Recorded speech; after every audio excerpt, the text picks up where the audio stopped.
নমস্কার। আজকে যে বিষয়টা নিয়ে বলবো সেটা হচ্ছে দালাল চক্র। আমি কিছুতেই একটা ডেফিনেশন খুঁজে পাই না যে এই দালাল প্রজাতিটার জন্ম হয় কি করে। বাংলার বুকে সব থেকে ভয়ঙ্কর যে বিষয়টা দালাল প্রতিটা ক্ষেত্রে, যেমন আলু চাষিরা যে পরিমাণ চাষ করছেন, তারা যদি কোনো একটা মারফত সোজাসুজি বাজারে প্রবেশ করতে পারতেন তাহলে হয়তো তারা যথার্থ দাম পেতেন। আবার ঠিক আপনি একটা বাড়ি কিনতে যান, বাড়ি ভাড়া নিতে যান, গাড়ি কিনতে যান, হসপিটালে ভর্তি করতে যান, স্কুলে ভর্তি করতে চান, চারিদিকেই একটা দালালের উপদ্রব বেড়েছে। একটা স্বচ্ছ সরকার এসেছে, ইমিডিয়েট এই বাংলা থেকে দালাল চক্রটাকে সম্পূর্ণ নির্মূল। বিশেষ করে হাওড়া শিবপুর চত্বরে প্রচুর দালাল ঘুরে প্রত্যেকটি বিষয়, এতে সাধারণ মানুষ সাফার করেন।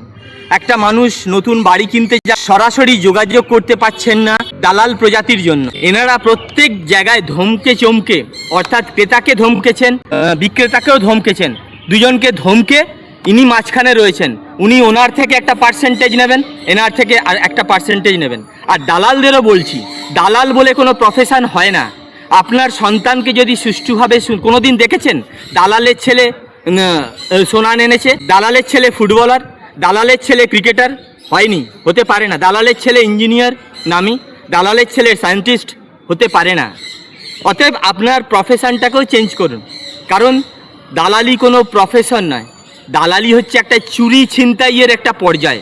আপনিও দেখবেন যখন মৃত্যুকালে আপনারও কষ্ট হবে যে কত লোকের কষ্টের পয়সা আপনি চুরি করেছেন, বলে চুরি করেছেন। আর সুতরাং সচেতন মানুষ এই দালালকে অ্যাভয়েড করে চলুন, কারণ দালাল কোনো পেশা নয়। আবারও বলছি, আমারও বাড়ির আশেপাশে কিছু দালাল থাকে, তাদের দেখি একটা দালালি লাগে তারপরেই বাড়িতে এসে, একটা দালালি লাগে তারপরেই একটা 4 চাকা, একটা দালালি লাগে তারপরেই একটা 2 চাকা, কিন্তু তার ছেলেপুলে মানুষ হচ্ছে না। আপনাকে বলছি, আপনার যদি সন্তান থাকে এবং আপনি যদি সুন্দরভাবে রাতে ঘুমোতে চান, আপনাকে যদি নিরোগভাবে বাঁচতে হয়, ওষুধ ছাড়া বাঁচতে হয়, তাহলে আপনি এই পেশাটাকে দয়া করে বর্জন করুন। এবং সকল মানুষকেও সচেতন করছি, নির্দিষ্ট জিনিস কিনবেন সোজাসুজি করে।